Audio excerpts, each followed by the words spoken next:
लाडक्या बहिणींचा संसार उद्ध्वस्त करणाऱ्या सरकारचा धिक्कार असो।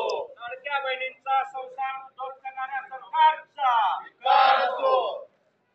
अरे या बेवड्या सरकारचा धिक्कार असो। दारूला प्रोत्साहन देणाऱ्या सरकारचा धिक्कार असो। महाराष्ट्राला बेवडे बनवू पाहणाऱ्या सरकारचा धिक्कार असो। अरे महाराष्ट्रात दारूचं प्रमाण वाढवणाऱ्या सरकारचा धिक्कार असो। अरे माता भगिनीचे संसार उद्ध्वस्त करणाऱ्या सरकारचा धिक्कार असो। अरे उत्पन्नाच्या नावाखाली दारूचा व्यवसाय करणाऱ्या सरकारचा धिक्कार असो। दारूचा व्यवसाय करणाऱ्या सरकारचा धिक्कार असो। महाराष्ट्राला बेवडा बनवू पाहणाऱ्या सरकारचा धिक्कार असो। दारूच्या नवीन धोरणाचा धिक्कार असो। दारूच्या नवीन धोरणाचा धिक्कार असो। दारूच्या नवीन धोरणाचा धिक्कार असो। या महाराष्ट्राला नशेबाज बनवणाऱ्या सरकारचा धिक्कार असो।